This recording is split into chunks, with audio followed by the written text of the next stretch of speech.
लीजिए सुनिए प्रेमचंद की लिखी कहानी आत्माराम।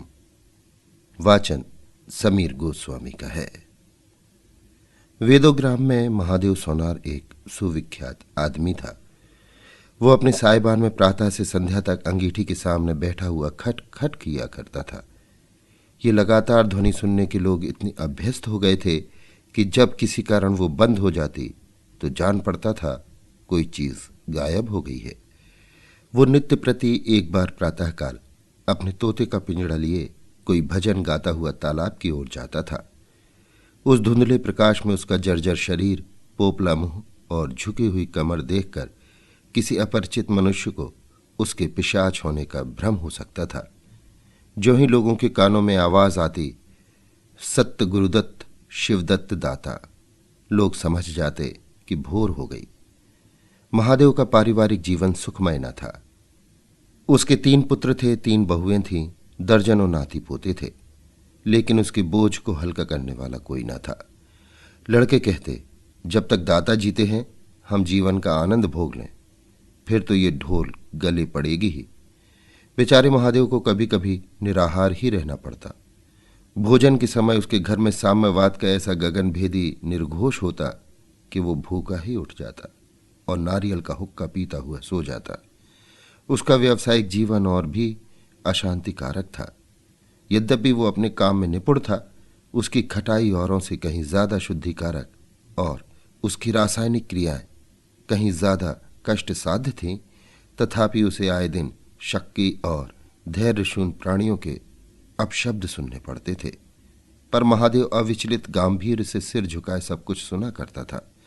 ज्यों ही ये कलह शांत होता, वो अपने तोते की ओर देखकर पुकार उठता, सत्य गुरुदत्त शिवदत्त दाता। इस मंत्र को जपते ही उसके चित्त को पूर्ण शांति प्राप्त हो जाती थी। एक दिन संयोगवश किसी लड़के ने पिंजड़े का द्वार खोल दिया। तोता उड़ गया। महादेव ने सिर उठाकर जो पिंजड़े की ओर देखा तो उसका कलेजा सन्न से हो गया। तोता कहाँ गया? उसने फिर पिंजड़े को देखा। तोता गायब था। महादेव घबरा कर उठा और इधर उधर खपरेलों पर निगाह दौड़ाने लगा। उसे संसार में कोई वस्तु अगर प्यारी थी तो वो यही तोता। लड़के बालों, नाती पोतों से उसका जी भर गया था। लड़कों की चुलबुल से उसके काम में विघ्न पड़ता था। बेटों से उसे प्रेम न था, इसलिए नहीं कि वे निकम्मे थे, बल्कि इसलिए कि उनके कारण वो अपने आनंददायी कुल्हड़ों की नियमित संख्या से वंचित रह जाता था। पड़ोसियों से उसे चिढ़ थी, इसलिए कि वे अंगीठी से आग निकाल ले जाते थे। इन समस्त विघ्न बाधाओं से उसके लिए कोई पनाह थी तो वो यही तोता था। इससे उसे किसी प्रकार का कष्ट न होता था। वो अब उस अवस्था में था जब मनुष्य को शांति भोग के सिवा और कोई इच्छा नहीं रहती। तोता एक खपरेल पर बैठा था। महादेव ने पिंजरा उतार लिया और उसे दिखाकर कहने लगा, आ सत्य गुरुदत्त शिवदत्त दाता। लेकिन गांव की और घर के लड़के एकत्र होकर चिल्लाने और तालियां बजाने लगे। ऊपर से कौओं ने कांव कांव की रट लगाई। तोता उड़ा और गांव से बाहर निकलकर एक पेड़ पर जा बैठा। महादेव खाली पिंजड़ा लिए उसके पीछे दौड़ा सो दौड़ा। लोगों को उसकी द्रुतगामिता पर अचंभा हो रहा था। मोह की इससे सुंदर, इससे सजीव, इससे भावमय कल्पना नहीं की जा सकती। दोपहर हो गई थी। किसान लोग खेत से चले आ रहे थे। उन्हें विनोद का अच्छा अवसर मिला। महादेव को चिढ़ाने में सभी को मजा आता था। किसी ने कंकड़ फेंके, किसी ने तालियां बजाई। तोता फिर उड़ा और वहां से दूर आम के बाग में एक पेड़ की फुनगी पर जा बैठा। महादेव फिर खाली पिंजड़ा लिए मेढक की भांति उचकता चला। बाग में पहुंचा तो पैर के तलुओं से आग निकल रही थी। सिर चक्कर खा रहा था। जब जरा सावधान हुआ तो फिर पिंजड़ा उठाकर कहने लगा, सत्य गुरुदत्त शिवदत्त दाता। तोता फुनगी से उतरकर नीचे की एक डाल पर आ बैठा, किंतु महादेव की ओर सशंक नेत्रों से ताक रहा था। महादेव ने समझा डर रहा है। वो पिंजड़े को छोड़कर आप एक दूसरे पेड़ की आड़ में छिप गया। तोते ने चारों ओर गौर से देखा, निशंक हो गया, उतरा और आकर पिंजड़े के ऊपर बैठ गया। महादेव का हृदय उछलने लगा। सत्य गुरुदत्त शिवदत्त दाता का मंत्र जपता हुआ धीरे धीरे तोते के समीप आया और लपका कि तोते को पकड़ ले, किंतु तोता हाथ न आया। फिर पेड़ पर जा बैठा। शाम तक यही हाल रहा। तोता कभी इस डाल पर जाता, कभी उस डाल पर, कभी पिंजड़े पर आ बैठता, कभी पिंजड़े के द्वार पर बैठ अपने दाना पानी की प्यालियों को देखता और फिर उड़ जाता। बुढ़ा अगर मूर्तिमान मोह था तो तोता मूर्तिमयी माया। यहां तक कि शाम हो गई। माया और मोह का ये संग्राम अंधकार में विलीन हो गया। रात हो गई। चारों ओर निविड़ अंधकार छा गया। तोता न जाने पत्तों में कहाँ छिपा बैठा था। महादेव जानता था कि रात को तोता कहीं उड़कर नहीं जा सकता और न पिंजड़े ही में आ सकता है। फिर भी वो उस जगह से हिलने का नाम न लेता था। आज उसने दिन भर कुछ नहीं खाया। रात के भोजन का समय भी निकल गया।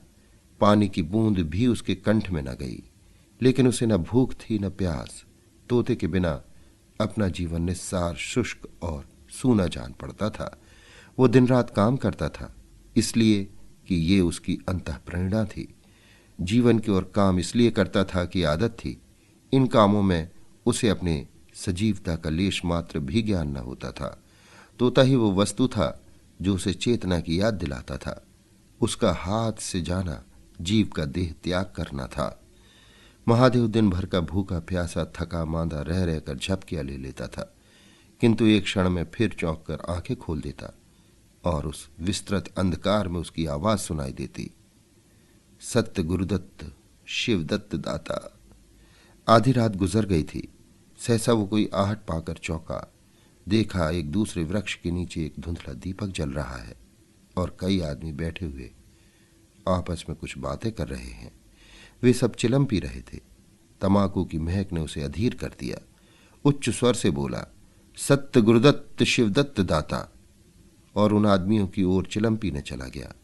किंतु जिस प्रकार बंदूक की आवाज सुनते ही हिरन भाग जाते हैं, उसी प्रकार उसे आते देख सबके सब उठकर भागे।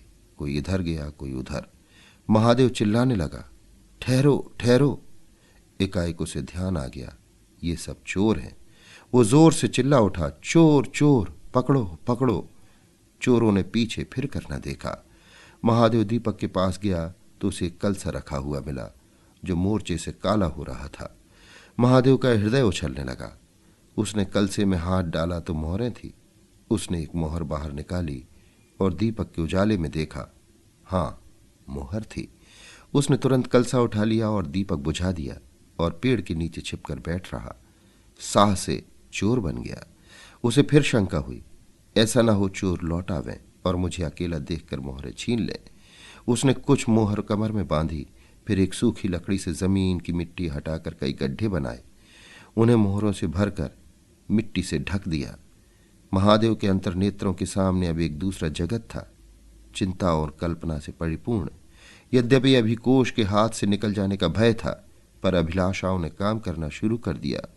एक पक्का मकान बन गया। सराफे की एक भारी दुकान खुल गई। निज संबंधियों से फिर नाता जुड़ गया। विलास की सामग्रियां एकत्रित हो गईं।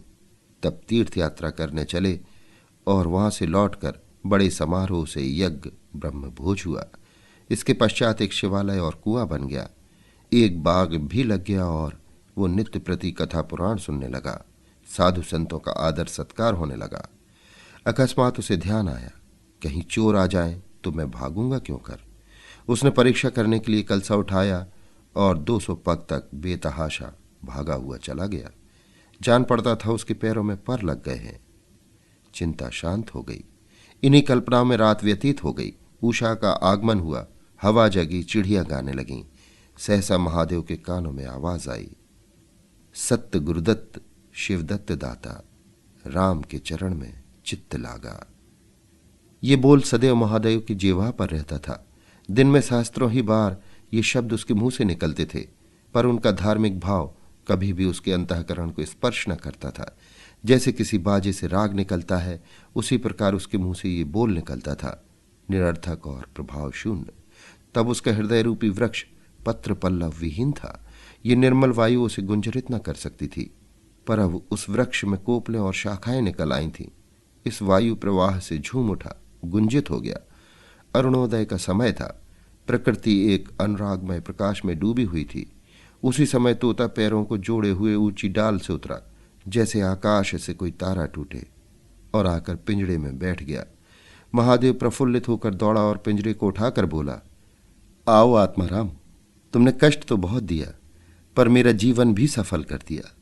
अब तो मैं चांदी के पिंजड़े में रखूंगा और सोने से मढ़ दूंगा। उसके रोम रोम से परमात्मा के गुणानुवाद की ध्वनि निकलने लगी।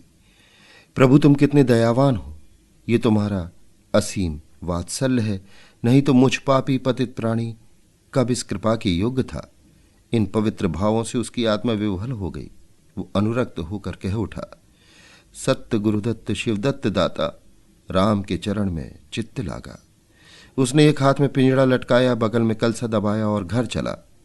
महादेव घर पहुंचा तो अभी कुछ अंधेरा था। रास्ते में कुत्ते के सिवा और किसी से भेंट न हुई, और कुत्ते को मोहरों से विशेष प्रेम नहीं होता।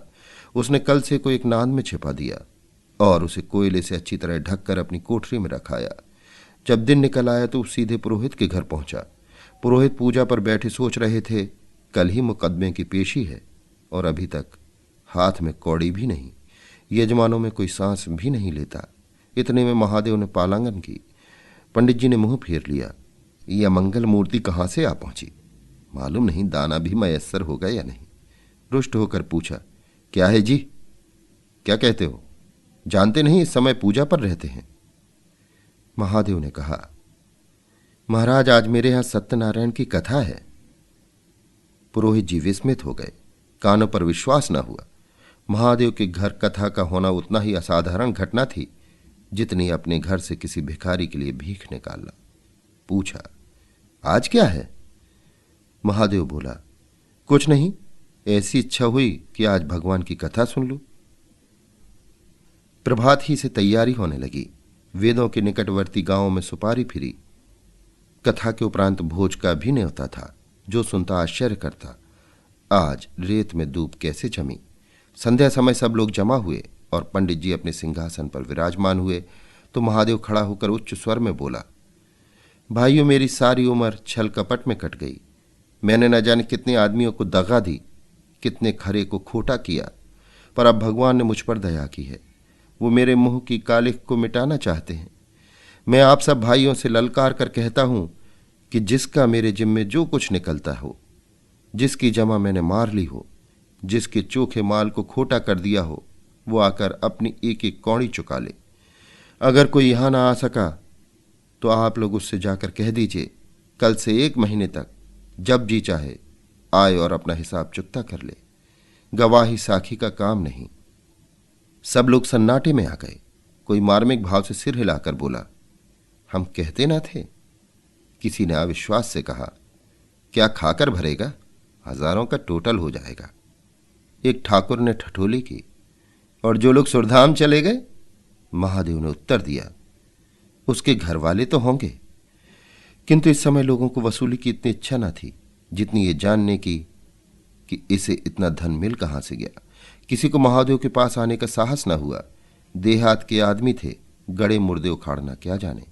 फिर प्रायः लोगों को ये याद भी न था कि उन्हें महादेव से क्या पाना है, और ऐसे पवित्र अवसर पर भूल चूक हो जाने का भय उनका मुंह बंद किए हुए था। सबसे बड़ी बात यह थी कि महादेव की साधुता ने उन्हें वशीभूत कर लिया था। अचानक पुरोहित जी बोले, तुम्हें याद है मैंने एक कंठा बनाने के लिए सोना दिया था? तुमने कई माशे तौल में उड़ा दिए थे। महादेव, हाँ याद है। आपका कितना नुकसान हुआ होगा? पुरोहित, 5 रुपये से कम ना होगा। महादेव ने कमर से 2 मोहरें निकाल ली और पुरोहित जी के सामने रख दी। पुरोहित जी की लोलुपता पर टीकाएं होने लगी। ये बेईमानी है। बहुत हो तो 2-4 रुपये का नुकसान हुआ होगा। बेचारे से 50 रुपये ऐंठ लिए। नारायण का भी डर नहीं। बनने को पंडित, पर नीयत ऐसी खराब। राम राम। लोगों को महादेव पर एक श्रद्धा सी हो गई। 1 घंटा बीत गया, पर उन सहस्त्रों मनुष्यों में से एक भी खड़ा ना हुआ। तब महादेव ने कहा, मालूम होता है आप लोग अपना अपना हिसाब भूल गए हैं, इसलिए आज कथा होने दीजिए। मैं 1 महीने तक आपकी राह देखूंगा। इसके पीछे तीर्थ यात्रा करने चला जाऊंगा। आप सब भाइयों से मेरी विनती है कि आप मेरा उद्धार करें। 1 महीने तक महादेव लेनदारों की राह देखता रहा। रात को चोरों के भय से नींद न आती। अब वो कोई काम न करता। शराब का चस्का भी छूटा। साधु अभ्यागत जो द्वार पर आ जाते उनका यथायोग्य सत्कार करता। दूर दूर उसका स्वेश फैल गया, यहां तक कि महीना पूरा हो गया और एक आदमी भी हिसाब लेने न आया। अब महादेव को ज्ञान हुआ कि संसार में कितना धर्म, कितना सद्व्यवहार है। अब उसे मालूम हुआ कि संसार बुरों के लिए बुरा है और अच्छों के लिए अच्छा। इस घटना को हुए 50 वर्ष बीत चुके हैं। आप वेदों जाइए तो दूर ही से एक सुनहला कलश दिखाई देता है। वो ठाकुर द्वारे का कलश है। उससे मिला हुआ एक पक्का तालाब है जिसमें खूब कमल खिले रहते हैं। उसकी मछलियां कोई नहीं पकड़ता। तालाब के किनारे एक विशाल समाधि है। यही आत्माराम का स्मृति चिन्ह है। उसके संबंध में विभिन्न किंवदंतियां प्रचलित हैं। कोई कहता है वो रत्न जड़ित पिंजड़ा स्वर्ग को चला गया, कोई कहता वो सत्य गुरुदत्त कहता हुआ अंतर्धान हो गया। पर यथार्थ ये है कि उस पक्षी रूपी चंद्र को किसी बिल्ली रूपी राहु ने ग्रस लिया। लोग कहते हैं आधी रात को अभी तक तालाब के किनारे आवाज आती है, सत्य गुरुदत्त शिवदत्त दाता, राम के चरण में चित्त लागा। महादेव के विषय में भी कितनी ही जनश्रुतियां हैं। उनमें सबसे मान्य ये है कि आत्माराम के समाधिस्थ होने के बाद वो कई सन्यासियों के साथ हिमालय चला गया और वहां से लौट कर न आया। उसका नाम आत्माराम प्रसिद्ध हो गया। अभी आप सुन रहे थे प्रेमचंद की लिखी कहानी आत्माराम। वाचन समीर गोस्वामी का था।